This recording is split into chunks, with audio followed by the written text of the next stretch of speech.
هادي له ونشهد أن لا إله إلا الله ونشهد أن محمدا عبده ورسوله أرسله بالحق بشيرا ونذيرا وداعيا إلى الله بإذنه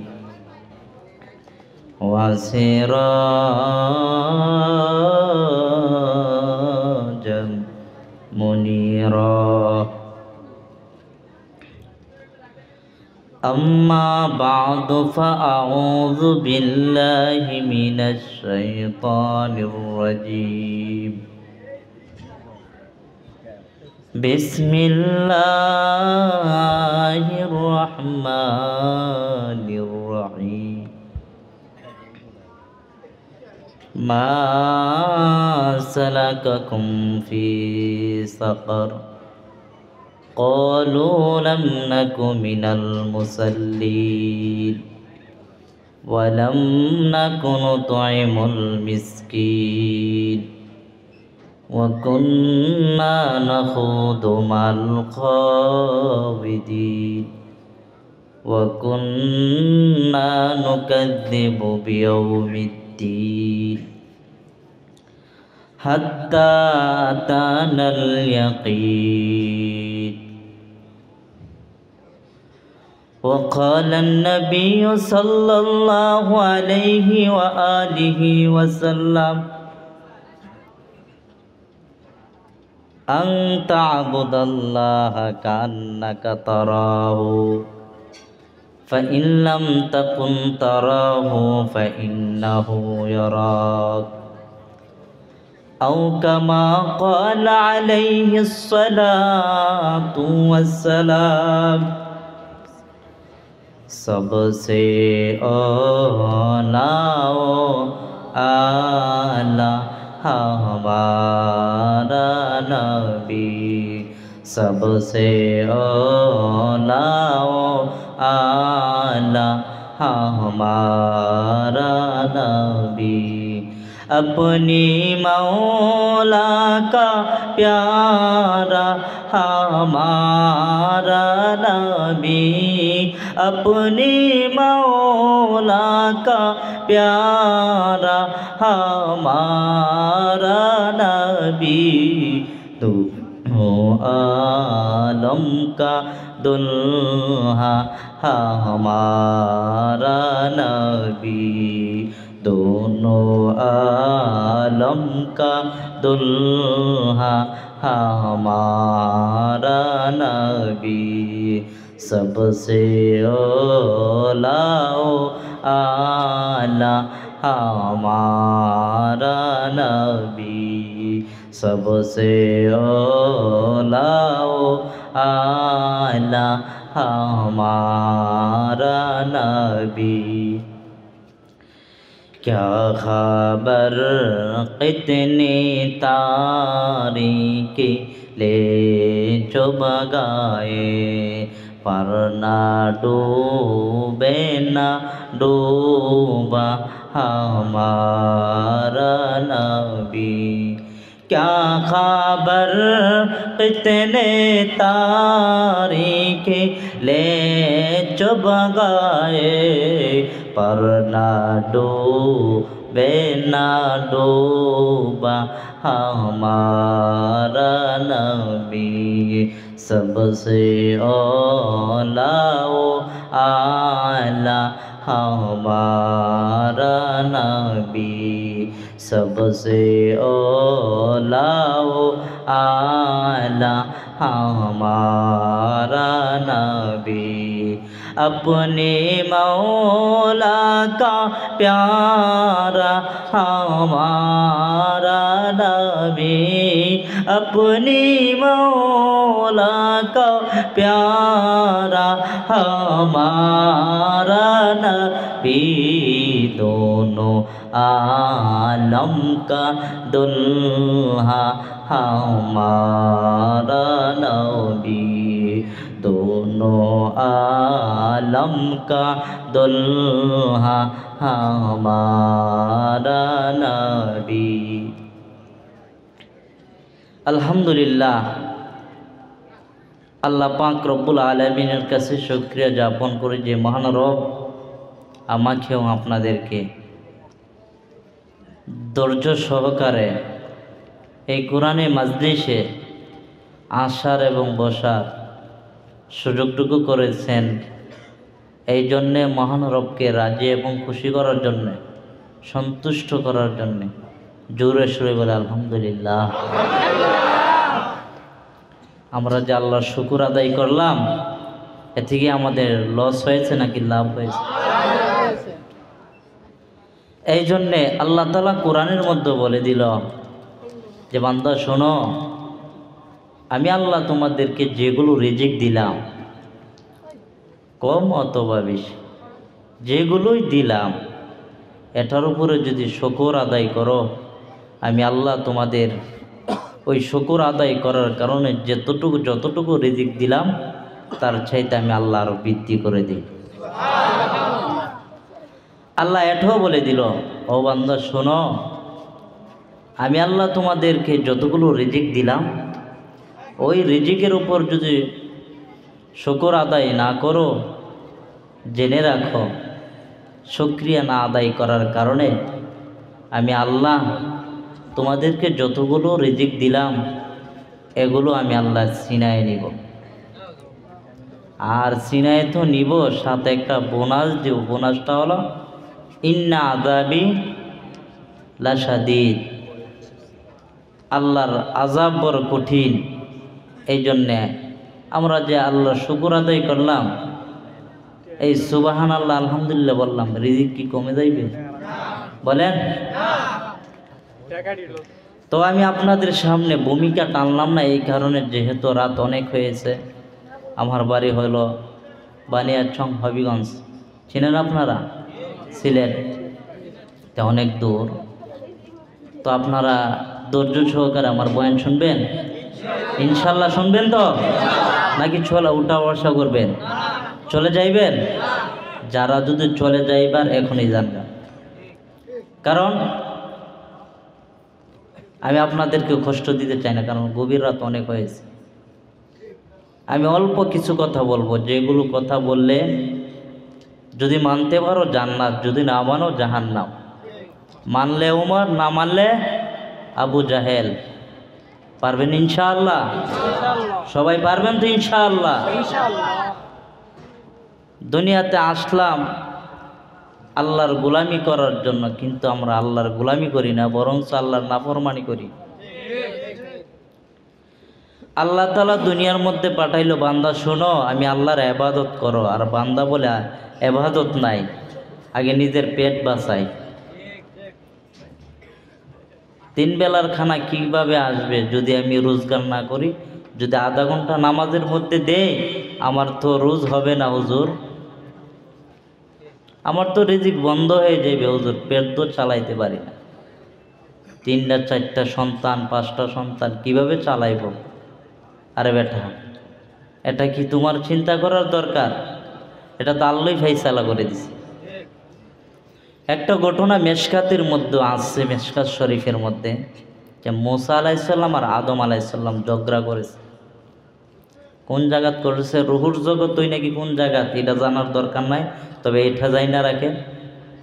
ঝগড়া করেছে দুইজনে। আদম আলাইহিস সালাম আর মুসা আলাইহিস সালাম ঝগড়া করছে। ঝগড়ার মধ্যে মুসা আলাইহিস সালাম বলল, আমরা জান্নাতে থাকলাম বলে, আপনি যদি দুনিয়াতে না গিয়া যদি এই ফল থেকে, গাছ থেকে যদি ফলটা না খাইতা, তাইলে আমরা দুনিয়াতেই আসতাম না, জান্নাতে থাকতাম, অযথা দুনিয়াতে গেলাম। এরপরে জিজ্ঞেস করলো আদম আলাইহিস সালাম, হে মুসা শোনো, আল্লাহ যে 50,000 বছর আগে রিজিক লেখা রাখছে, এটা তুমি বিশ্বাস করো? মুসা বলে, হ্যাঁ, এটা আমি বিশ্বাস করি। আমি যে গাছ থেকে ফলটা খামো, এটাও আল্লাহ 50,000 বছর আগ থেকে লেখা রাখছে। মুসা আলাইসাল্লাম আর কোনো জবাব দিতে পারে নাই। মুসা আলাইসাল্লাম হেরে গেল, আদম আলাইসাল্লাম জিতে গেল। এটাই শিক্ষণীয়। আমাদের ছেলে সন্তান হয়েছে 10 জন 12 জন, না হয়েছে রিজিকটা আল্লাহ 50,000 বছর আগে রেখা রাখছে, ঠিক কিনা? এই জন্যে বলতেছি ভাইয়েরা, দুনিয়ার মধ্যে আমরা রিজিকের কোন টেনশন করব না, সব রিজিকের ফয়সালা কেটা করবে?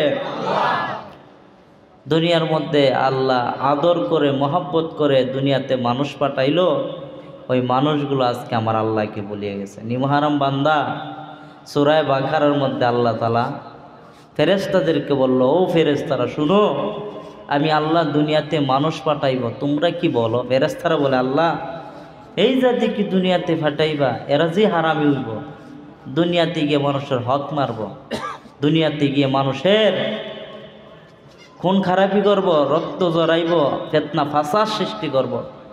আল্লাহ এই জাতিকে দুনিয়াতে পাঠাইবার দরকার নাই। ফেরেশতারা বলে, আল্লাহ তারা তো এই দুনিয়াতে গিয়ে তোমার প্রশংসা করবো। আল্লাহ আমরাই তো তোমার প্রশংসা করি, কেন এই আদম সন্তান পাঠাইতে চাও? আল্লাহকে এই কথা বলার পর আল্লাহ বলেন, ও ফেরেশতারা শোনো, আমি আল্লাহ যা জানি তোমরা তা জানো না। আল্লাহ তাআলা সূরা বাকারার মধ্যে বলতেছে, وَإِذْ قَالَ رَبُّكَ لِلْمَلَائِكَةِ, যখন আমার রব এইভাবে পরামর্শ করতেছেন ফেরেশতাদেরকে লইয়া, ও ফেরেশতারা শুনো, আমি আল্লাহ দুনিয়াতে মানুষ পাঠাইতে চাই। আল্লাহ বলেন, ইন্নী জাইলুন ফিল আরদি খলিফা। ও ফেরেশতারা শোনো শোনো শোনো শোনো, আমি আল্লাহ দুনিয়াতে খলিফা নিযুক্ত করব। তোমরা কি বলো? ফেরেশতারা বলতেছে, ক্বালু, তখন ফেরেশতারা বলে, আতাজালু মাইয়ুফসিদু ফিহা ওয়া ইয়াসফিকুদ দিমা। ও আল্লাহ, এই দুনিয়াতে মানুষ পাঠাইবারে আল্লাহ, এই মানুষগুলো দুনিয়াতে যাইবে, দুনিয়া থেকে তোমার নাম জপবে না, তোমার বান্দারা তোমার নাফরমানি করবে, দুনিয়াতে গিয়ে রক্ত জড়াইব, ফিতনা ফাসাদ সৃষ্টি করব। আয় আল্লাহ, ওই বান্দাগুলো কোরআনের মাহফিলে না যাইয়ার আল্লাহ, তোমার বান্দারা গানের মধ্যে যাইবে, ওই গানের মধ্যে লিপ্ত থাকবে, গুনাহ করবে রে আল্লাহ, ওই জাতিকে পাঠাইবার দরকার নাই রে আল্লাহ। আয় আল্লাহ, আমরাই তো তোমার তাসবিহ পড়ি। তখন ফেরেশতারা বলতেছেন, ও আল্লাহ শুনো, ফেরেশতারা বলে, ওয়া নাহনু নুসাব্বিহু বিহামদিকা ওয়া নুকাদ্দিসু লাক। ও আল্লাহ, আমরাই তো তোমার তাসবিহ পড়ি, আমরাই তো তোমার প্রশংসা করি, আমরাই তো তোমার জিকির করি। ও আল্লাহ, ওই মানুষগুলোকে পাঠাইতে চাও কেন রে আল্লাহ? এই মানুষকে পাঠাইবার কোনো দরকার নাই। আয় আল্লাহ, আমরাই তোমার তাসবিহ পড়ব, প্রশংসা করব, তোমার পবিত্রতা বর্ণনা করব।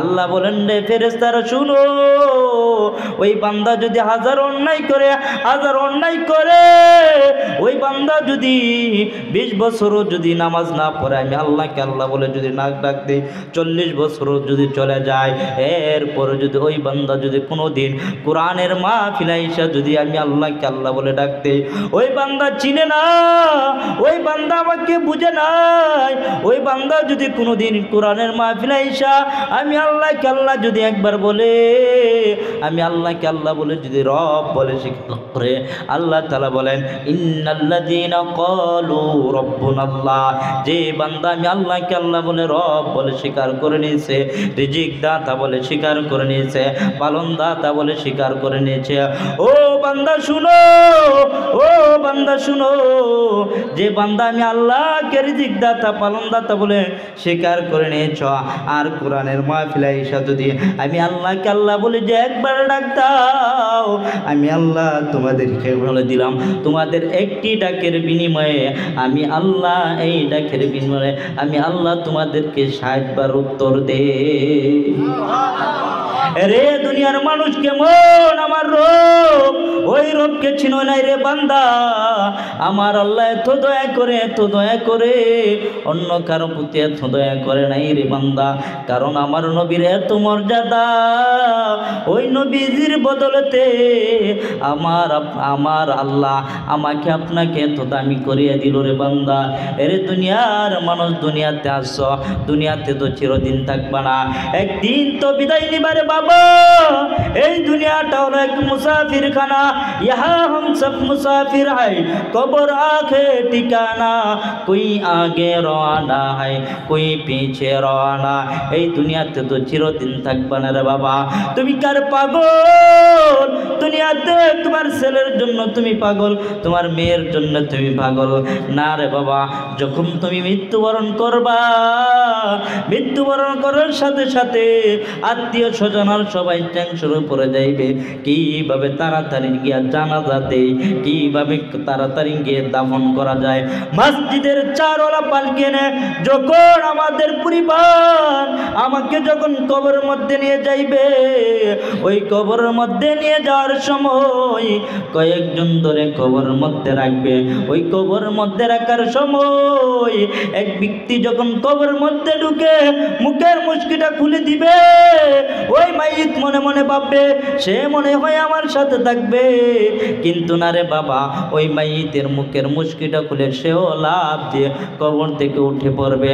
কবর থেকে উঠে পড়ার পর ওই মাইত চিন্তা করবে, আই রে আমি মনে হয় ভাবলাম, মনে মনে ভাবলাম সে মনে হয় আমার সাথে থাকবে, কিন্তু না রে বাবা, সে কবর থেকে লাভ দিয়ে উঠে পড়লো। ওই মাইত চিন্তা করলো, দুনিয়াতে আমার কোথায় গেল টাকা, কোথায় গেল আমার টাকা পয়সা, সন্তান বিবি বাচ্চা, তারা কোথায়? আজকে আমি একা কবরে। এরে বাবা চিন্তা করে দেখো, দুনিয়ার মধ্যে যখন আমরা ঘুমাই, ঘুমানোর সময় আমাদেরকে মশা ডিস্টার্ব করে, এই কারণে আমরা কয়েল ধরাই, মশারি টাঙ্গাই, আরও কত কিছু করে, যাতে আমাদের আরামের ঘুমটা হারাম করে না দিতে পারে। এই কারণে আমরা এই কাজ করি। চিন্তা করে বাবা, চিন্তা করে দেখো রে বাবা, আল্লাহর নবী বলেন ওই কবরের মধ্যে, আল্লাহর নবী বলেন 70 থেকে 99টি সাপ থাকবে ওই অন্ধকার কবরের মধ্যে। আল্লাহর নবী বলেন ওই কবরটা হয়ে যাবে কারোর জন্য জান্নাত, আবার কারোর জন্য হবে জাহান্নাম। এরে বাবা, গুনাহ নিয়ে যদি কবরে যাও, আল্লাহর নবী বলেন ওই কবরটা হয়ে যাবে জাহান্নামের টুকরা। ওই কবরের মধ্যে আল্লাহর নবী বলে দিল, ওই কবরের মধ্যে 3টা প্রশ্ন করা হইবে, আল্লাহর পরিচয় দাও, রসুলের পরিচয় দাও, দ্বীনের পরিচয় দাও। এই 3টা প্রশ্নের উত্তর যদি দিতে পারো, আল্লাহর নবী বলেন ওই কবরটা হয়ে যাবে জান্নাতের টুকরা। আর যদি ওই 3টা প্রশ্নের উত্তর না দিতে পারো, আল্লাহর নবী বলে দিল ওই কবরটা হয়ে যাবে জাহান্নামের টুকরা। আরে বাবা চিন্তা করে দেখো, দুনিয়াতে তো আমরা চিরদিন থাকবো না, একদিন তো বিদায় নিব রে বাবা। এই দুনিয়াতে কেন আমরা নিজেকে নিজে বড় মনে করি, অহংকার মনে করি? কেন আমি টাকাওয়ালা হয়েছি, এই কারণে গরিবকে কেন আমি তাচ্ছিলতা করব, অপর মানুষের কেন আমি হক মারব, অপর মানুষকে কেন আমি তাচ্ছিলতা করব, মানুষকে কেন আমি হিংসা করব, মানুষকে আমি ভালোবাসবো? আল্লাহ রসুলের এক হাদিসের মধ্যে আল্লাহর নবী বলেন, ও আমার উম্মতেরা শুনো, তোমরা যদি মানুষের প্রতি দয়া দেখাও, আল্লাহ তোমাদের প্রতি দয়া দেখাইবে। আল্লাহ কেমন দয়া দেখাইবে রে বান্দা? আল্লাহর রসুলের এক হাদিস আছে, হাদিসের মধ্যে বনি ইসরাইলের যুগে এক মহিলা সারা জীবন আল্লাহর গোলামি করত, 5 ওয়াক্ত নামাজ পড়ত, পর্দা মেনে চলত। ওই মহিলাটা একদিন এক বিড়ালকে বেঁধে রাখলো, একদিন 2 দিন চলে গেল। ওই বিড়ালেরকে বেঁধে রাখার কারণে ক্ষুধার জ্বালায় ওই বিড়ালটা ইন্তিকাল করলো, মৃত্যুবরণ করলো। এরপর ওই বান্দির জান্নাতি খাতার মধ্যে নামটা ছিল, ওই বিড়ালের অভিশাপে ওই বান্দিটা জাহান্নামের খাতার মধ্যে নামটা উঠায় ফেললো। আর এক মহিলা সারা জীবন গুনাহ করেছে, অন্যায় করেছে, ব্যভিচার করেছে, নিজে নিজে জুলুম করেছে, অত্যাচার করেছে, জিনা করেছে, ব্যভিচার করেছে। একদিন রাস্তা দিয়ে যাচ্ছেন, প্রতিমধ্যে দেখতেছেন রাস্তার পাশে একটি কুকুর ছটফট ছটফট করতেছে। ও মহিলা বুঝতে পারলো ওই কুকুরের মনে হয় পানির পিপাসা লাগলো। ওই কুকুরের পিপাসা লাগার কারণে ওই মহিলাটা কুয়ার মধ্যে চলে যাইল। কুয়ার মধ্যে যখন চলে যায়, ওই কুয়া থেকে পানিটা উত্তোলন করবে উড়না দিয়ে, কিন্তু মহিলাটা পারতেছে না। এক পর্যায়ে ওই মহিলার হাতের মোজা, পায়ের মোজা আরো কত তালি লাগাইয়া ওই বান্দিটা চেষ্টা করলো কুয়া থেকে পানি উত্তোলন করবে। এক পর্যায়ে চেষ্টা বিফল হয়ে গেছে। ওই বান্দিটা ওই কুয়া থেকে পানিটা উত্তোলন করলো। পানিটা উত্তোলন করার পর ওই কুকুরের মুখের মধ্যে দিল। ওই কুকুরের মুখের মধ্যে যখন দিল, ওই কুকুরের জানটা ফিরে আসলো।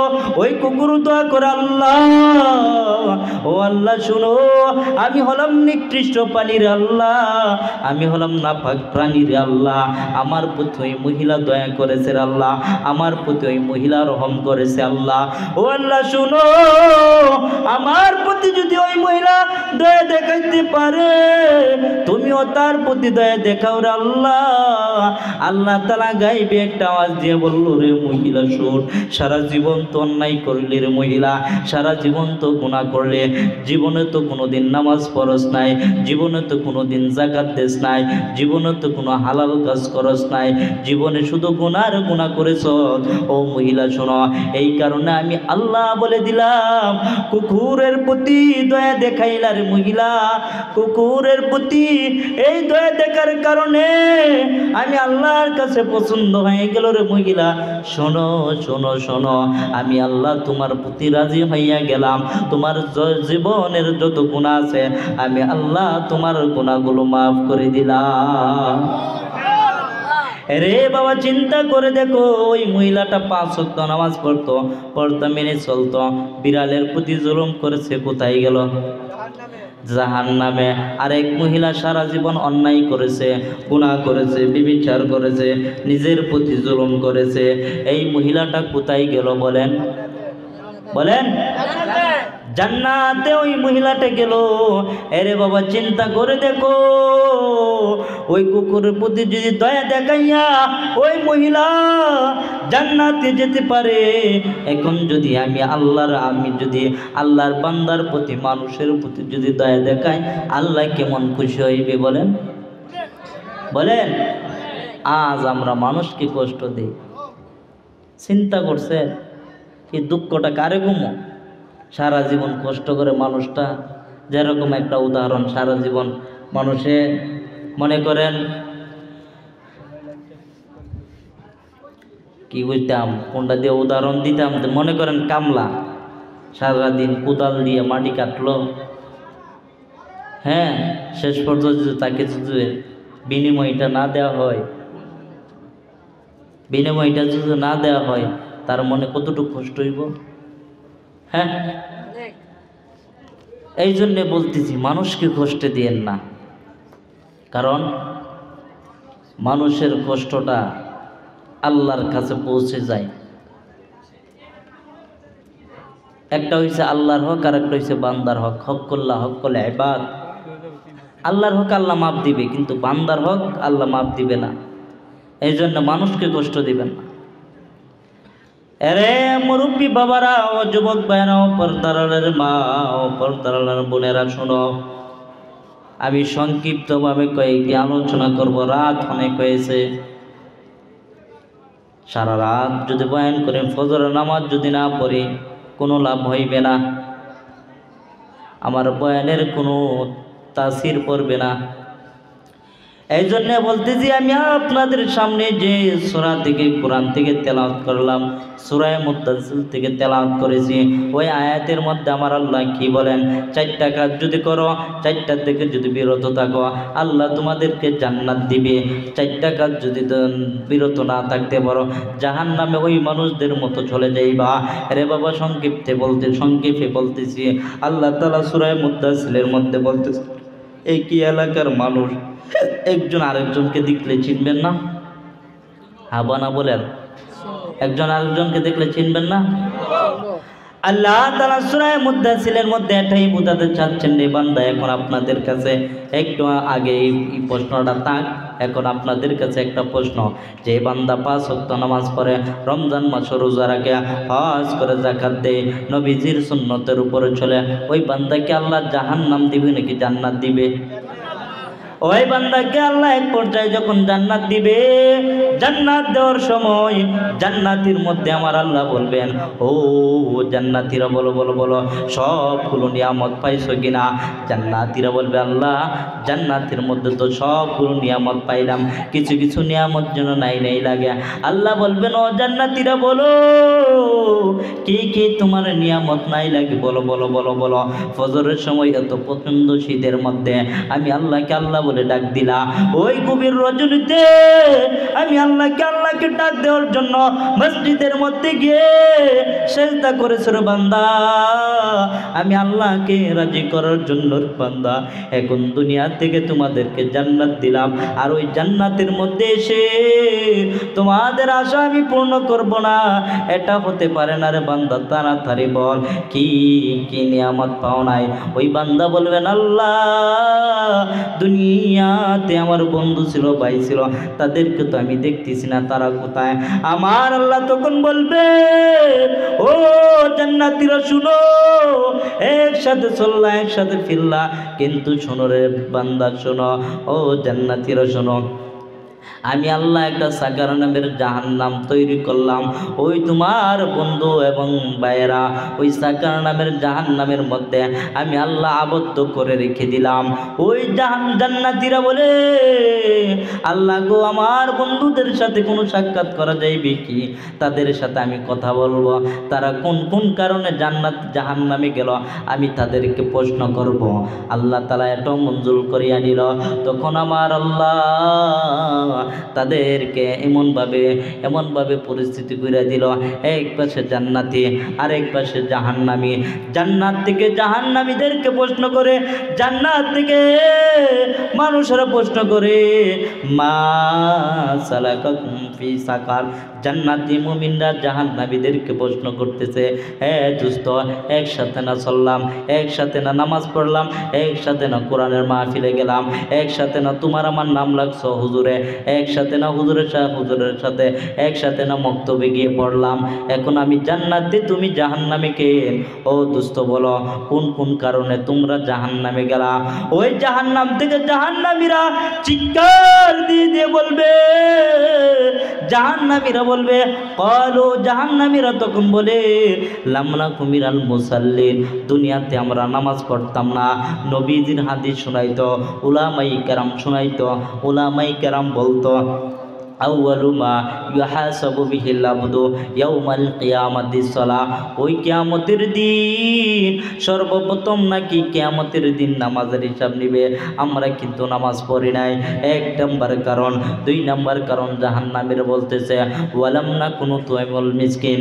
দুই নাম্বার কারণ বলতেছে, তারা মিসকিনদেরকে খানা খাওয়াইতো না, মাসাকিনদের হক আদায় করতো না।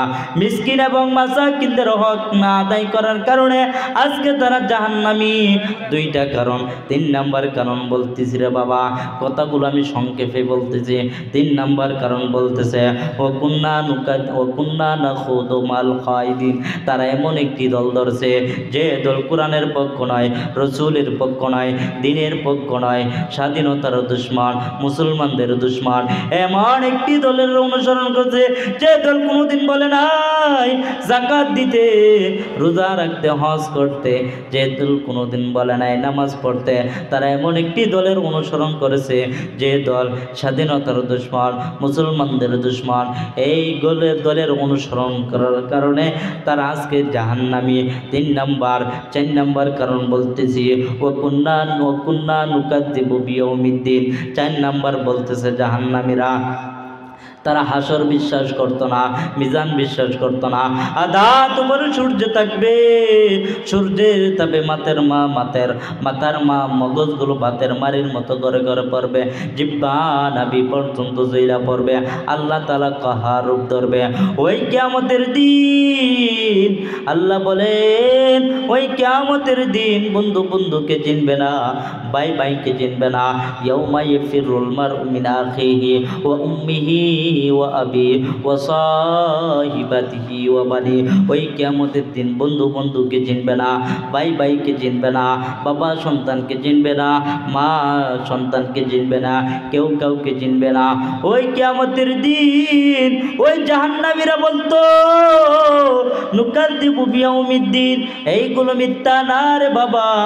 এখন জাহান্নামীরা নিজেই বলতেছে হাত্তা তানাল ইয়াকিন, যখন তাদের মৃত্যু হয়ে গেল তখন তারা আফসোস করতেছে, হায় হায়, কেন আমরা হাসর বিশ্বাস করি নাই, কেন আমরা মিজান বিশ্বাস করি নাই, কেন আমরা উলামায়ে কেরামদেরকে সম্মান করি নাই, কেন আমরা নবী রাসূলদেরকে সম্মান করি নাই, কেন আমরা মিসকিনদেরকে খানা খাওয়াই নাই, কেন আমরা মিসকিনদের হক আদায় করি নাই, কেন আমরা নামাজ পড়ি নাই। ওই জাহান্নামীরা বলতো, চারটা কারণে জাহান্নামে গেল। এরে বাবা চিন্তা করে দেখো, আল্লাহর নবী এইভাবে সাহাবায়ে কেরামদেরকে লইয়া ওয়াজ করতেছিলেন, নসিহত করতেছিলেন, হঠাৎ করে নিচ থেকে একটা কিসের একটা আওয়াজ আসলো। আল্লাহর নবী বলেন, ও সাহাবায়ে কেরাম বলো বলো এটা কিসের আওয়াজ? আল্লাহর নবী বলেন, ও সাহাবায়ে কেরাম বলো এটা কিসের আওয়াজ? সাহাবায়ে কেরাম বলতেছেন, ওয়াল্লাহু আ'লাম ওয়া রাসূলুহু, ও আল্লাহর নবী এটা আল্লাহ এবং আল্লাহ রাসূলই ভালো জানে। আল্লাহর নবী বলেন, ও সাহাবায়ে কেরাম শুনো, দীর্ঘ ৭০,০০০ বছর আগে জাহান্নামের মধ্যে একটা পাথর নিক্ষেপ করা হইল। ওই ৭০,০০০ বছর আজ পুরা হইল, জাহান্নামের তলদেশের মধ্যে ওই পাথরটা নিক্ষেপ হইল। এরে বাবা খেয়াল করে শুনেন, একটি পাথর যদি ৭০,০০০ বছর লাগে জাহান্নামের তলদেশে যাইতে, ওই জাহান্নামের মধ্যে যদি আমি আর আপনি যদি পড়িয়া যাই, আমাদের কি হালত হবে রে বাবা? এখনো সময় আছে, ওই আল্লাহর কাছে তওবা করো, আর বলো রে বাবা জীবনের মতো আল্লাহর কাছে তওবা করো।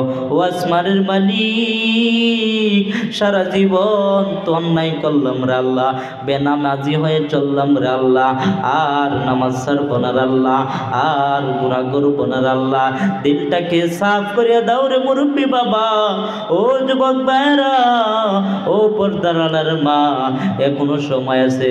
দুনিয়াতে তো চিরদিন থাকবা না রে মা, দুনিয়াতে চিরদিন থাকবা না রে বোন, এই অন্ধকার কবরে একদিন চলে যাইবা রে। দুনিয়াতে তোমার ছেলেও আপন হবে না, মেয়েও আপন হবে না, বাবাও আপন হবে না। ওই কবরের মধ্যে তুমি একা থাকবা রে মা। ও বোনেরা শোনো, এখনো সময় আছে, আল্লাহর কাছে তওবা করো। ও বৃদ্ধ বাবারা, ও যুবক ভাইয়েরা, ও আমার পর্দার মা ও বোনেরা, এখনো সময় আছে। এই কোরআনের মাসবাই তওবা করে নাও। ও আল্লাহ আর গুনাহ করব না রে আল্লাহ, যা করলাম রে আল্লাহ, আয় আল্লাহ ভবিষ্যতে আর গুনাহ করব না রে আল্লাহ, আমাদের গুনাহগুলো মাফ করে দাও। এই বাবারা শোনো শোনো, গভীর রাত হয়ে গেল, এই সময় যদি আল্লাহর কাছে যদি তওবা করতে পারো,